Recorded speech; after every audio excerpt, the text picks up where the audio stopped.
Assalamualaikum warahmatullahi wabarakatuh. Saat ini kita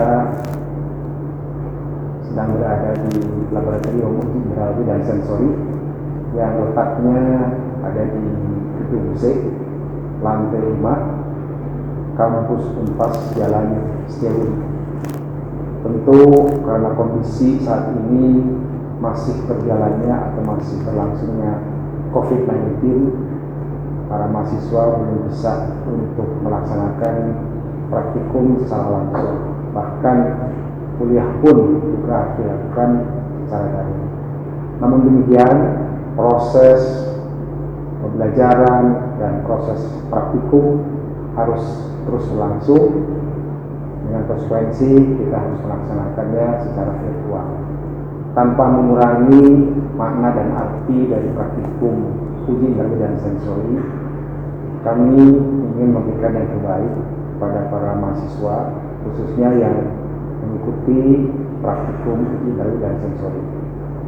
Seperti yang Anda ketahui, mungkin ada yang sudah tahu dan banyak baca berbagai sumber tentang bagaimana uji indrawi ini sudah dilakukan sejak zaman dahulu, walaupun dengan cara yang sederhana.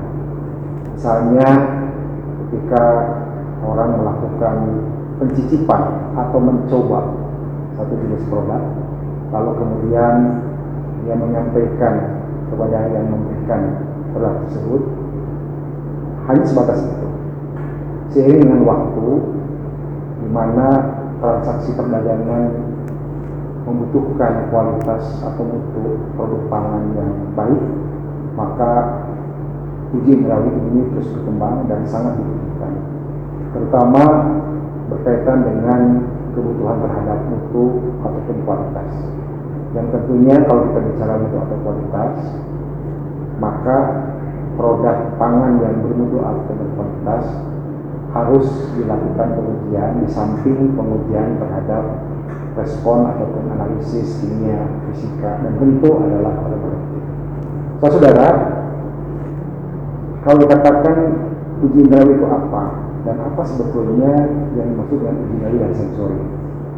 Uji indrawi dan sensori ini adalah pengujian yang dilakukan dengan menggunakan indera manusia. Jadi alatnya itu adalah indera manusia, dari mulai mata, hidung, telinga, lidah, gigi, dan tangan.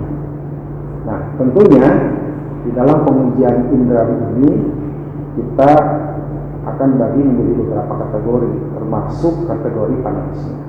Tentu ada di mata kuliah uji indrawi dan sensori.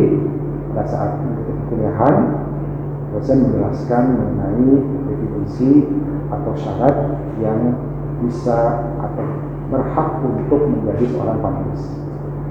Saudara, mungkin pernah mendengar juga mengenai perbedaan antara uji indrawi dengan uji objektif.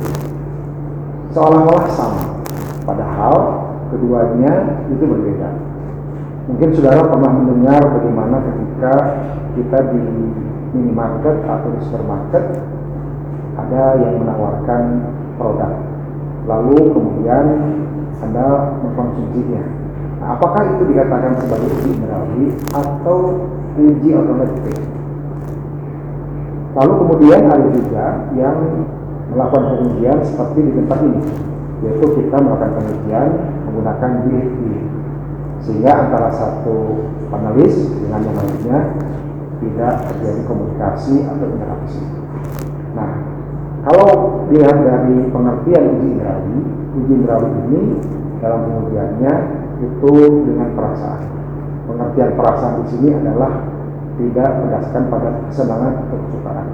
Jadi kalau kesenangan atau kesukaan itu adalah merupakan uji objektif. Lalu kemudian kalau uji indrawi dilakukan pada tempat-tempat yang khusus dan bilik yang seperti ini. Sedangkan uji otomatis seperti yang saya katakan di awal tadi, itu menggunakan atau tempatnya tidak dilakukan di tempat yang khusus, bisa di tempat yang pusat-pusat keramaian dan sebagainya. Kemudian uji indrawi setelah selesai kita melakukan pengujian itu harus dilakukan pengolahan data.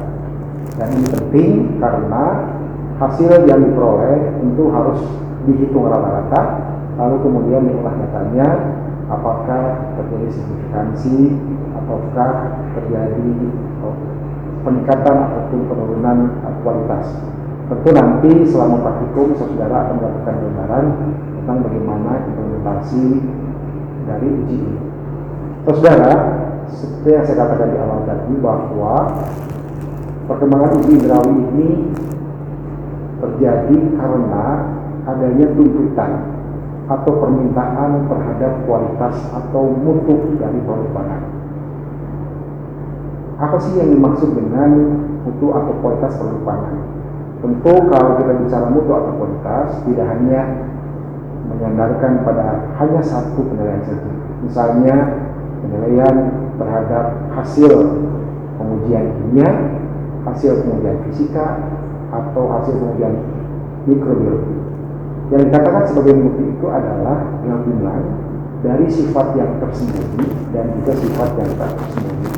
Yang tersembunyi adalah misalnya kandungan air, vitamin, protein, lemak yang tidak dapat kita deteksi oleh indera. Jadi kita sebagai manusia tidak mungkin bisa menilai adanya lemak, adanya protein, adanya komponen-komponen lain.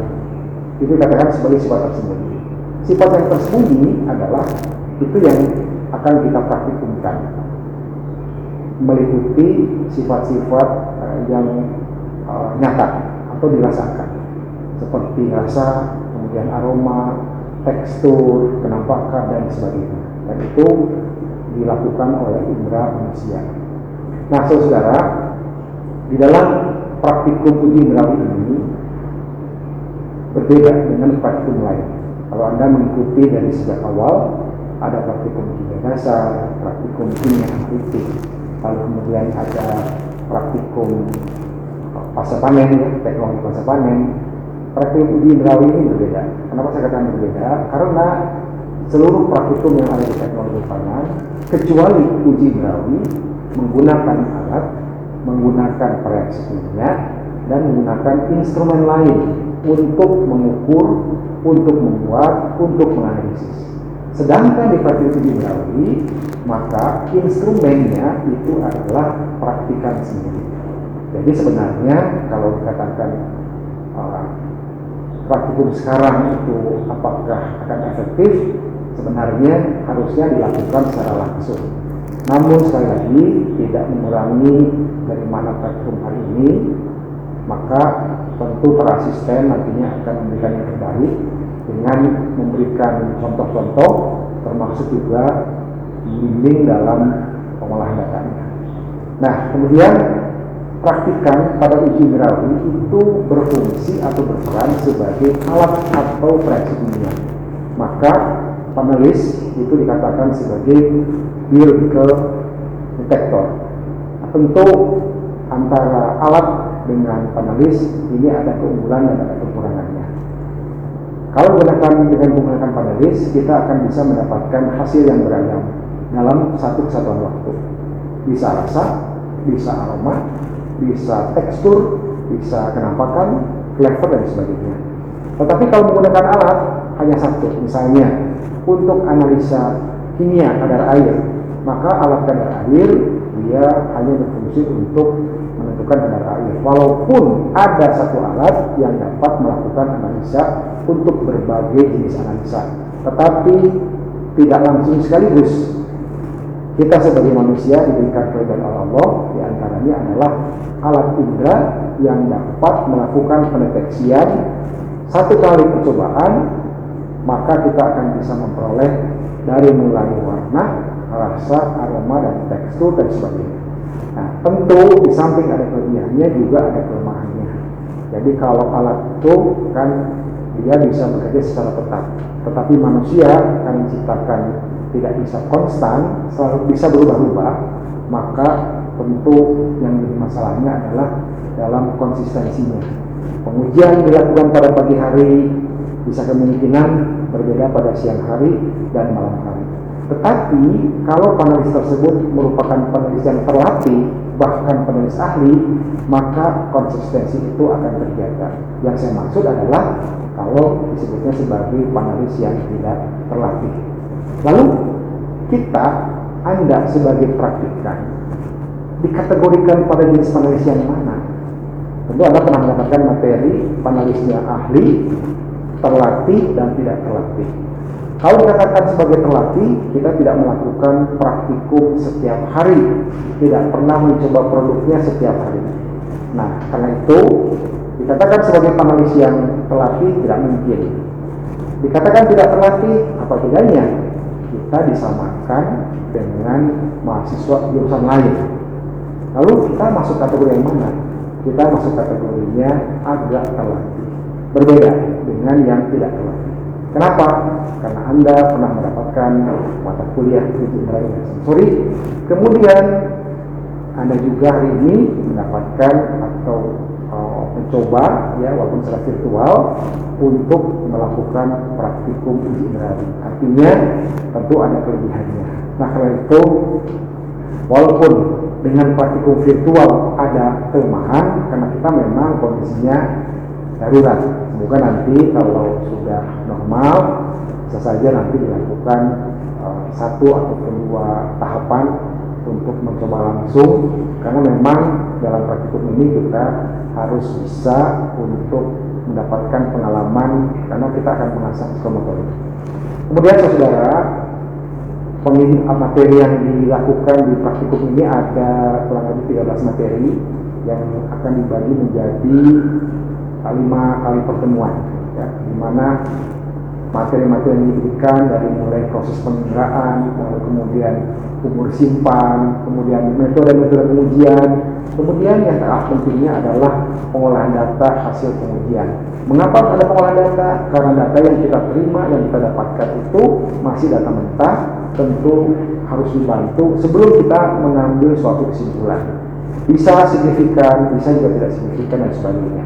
Selain itu, saudara, dalam praktikum ini juga nanti akan disampaikan misalnya mengenai materi metode, ya, metode pengujian dari mulai threshold, modul trio, triangle, kemudian ranking, scoring, ya, uji deskripsi, lalu kemudian ada uji hedonik dan juga mutu hedonik.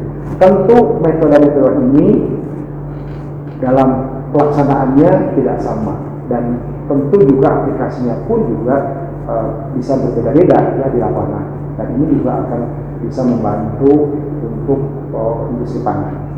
Lalu kemudian apa manfaat Anda mengikuti praktikum uji indera ini? Setiap mahasiswa teknologi pangan pasti nanti sebelum dia lulus harus melakukan penelitian tugas akhir. Setelah kerja praktek, setiap mahasiswa TP itu akan atau harus melakukan penelitian. Dan penelitian di teknologi pangan, selain ada respon fisika atau fisik, respon kimia, respon mikrobiologi, kalau dia produk pangan maka harus ada respon organoleptik atau respon indrawi.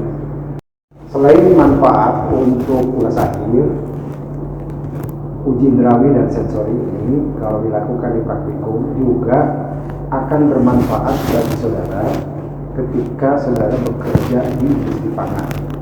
Industri pangan sangat membutuhkan ahli uji indrawi, karena bagaimana juga produk yang dibuat itu harus diuji, terutama apabila akan dilakukan launching ke masyarakat.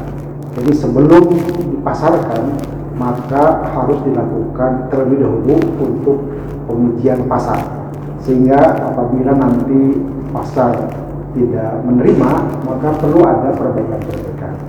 Selain untuk penguji pasar yang sifatnya eksternal, maka uji indrawi ini bisa bermanfaat untuk pengawasan mutu, untuk research and development, dan juga untuk pembuatan produk baru, atau bahkan bisa juga untuk mendapatkan efisiensi karena penggunaan bahan yang harus dikurangi sehubungan dengan kenaikan harga bahan, tetapi tidak sampai merubah sifat organoleptik.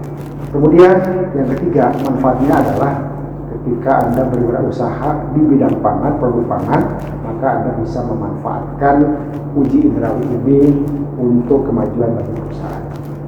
Itu yang bisa kami sampaikan. Semoga Anda bisa mengikuti praktikum dengan baik. Selamat mengikuti praktikum uji indrawi secara virtual, dan dan kami harapkan para mahasiswa bisa mendapatkan manfaat yang sebesar. Terima kasih. Assalamualaikum warahmatullahi wabarakatuh. Salam sehat. Assalamualaikum warahmatullahi wabarakatuh. Praktikum materi hari ini yaitu pengenalan sifat organoleptik produk pangan. Di sini ada tujuan dan prinsip, yaitu tujuannya untuk melatih kemampuan penggunaan indranya untuk menilai bahan atau produk pangan dan untuk mengenal berbagai macam sifat organoleptik dari suatu bahan atau produk pangan. Untuk prinsipnya, berdasarkan perbedaan karakteristik bahan pangan yang diuji secara organoleptik menggunakan alat indranya, yaitu pencium, pendengar, perasa, dan penglihatan. Ya, di sini ada format hasil pengujian pengenalan sifat organoleptik produk pangan. Nanti di sini ditulis untuk nama, tanggal pengujian, sama jenis sampel. Nanti di pojok kanan atas itu ditulis nomor biliknya. Untuk instruksinya, berikan penilaian terhadap atribut sensoris dari sampel berikut ini dan dipilih kisaran intensitasnya, baik dari lemah, sedang, dan kuat. Untuk atributnya itu, yang pertama ada sifat kenampakan. Dilihat dari warna, sifat permukaan, bentuk, dan ukuran. Lalu yang kedua ada sifat odor. Di sini kita akan menilai sensasi bau dan perasaan hidung. Yang ketiga ada sifat flavor. Yang pertama ada sensasi rasa, ada flavor, dan perasaan di mulut. Untuk yang keempat ada sifat tekstural atau mouthfeel. Di sini kita akan menilai dilihat dari mekanis, geometris, berair atau berlemak. Yang kelima ada sifat tekstural atau hand feel, yang dilihat dari mekanis, geometris, berair atau berlemak. Dan yang terakhir yang keenam sifat pendengaran. Di kolom ujung sini ada intensitas, nanti diisi dengan sesuai instruksi, yaitu ada lemah, sedang, dan kuat. Setelah melakukan pengamatan, tuliskan komentar pengamatan di setiap atributnya. Di setiap atributnya itu ada diisi dengan layak atau tidak layak dikonsumsi. Dalam pengujian pengenalan sifat organoleptik, sesuai namanya, kita akan mengenali berbagai macam sifat dari bahan dengan menggunakan indera kita. Sehingga setiap penilaian panelis akan dianggap benar. Masuk ke dalam pengujian. Buka tudung saji. Di sini terdapat 6 jenis sampel yang disajikan. Di antaranya soft candy, buah pisang, kue basah, keripik, minuman, dan hard candy. Di sini juga terdapat sampel lainnya yang akan diujikan pada panelis lain. Pengujian ini menggunakan 5 indera. Penilaian dengan menggunakan indera pencicip dilakukan di akhir pengujian. Contohnya, kita amati terlebih dahulu dari sifat kenampakan. Amati dari atribut warna. Jika kalian melihatnya merah, maka tulis saja merah. Jika terlihat merah muda, tulis juga demikian. Dan isi juga bagian intensitasnya.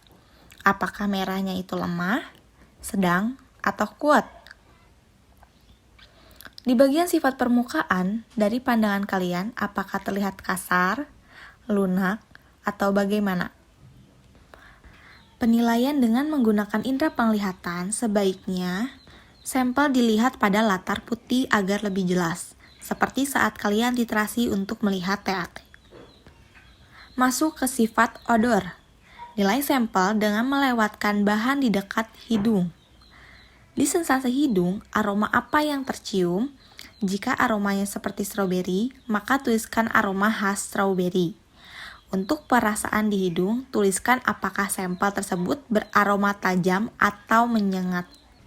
Untuk sifat flavor dan mouthfeel, dilakukan di akhir karena menggunakan indera pencicip.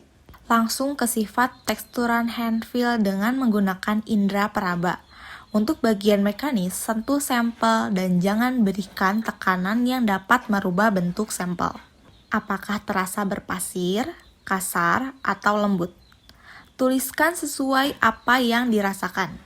Untuk geometris, di sini kita sentuh dengan tekanan yang dapat merubah bentuk sampel. Isi juga sesuai yang dirasakan. Di bagian berair atau berlemak, rasakan saja apakah lebih ke berair atau berlemak. Untuk sifat pendengaran, jika tidak terdengar apapun ketika kalian memotong sampel, maka tidak perlu diisi.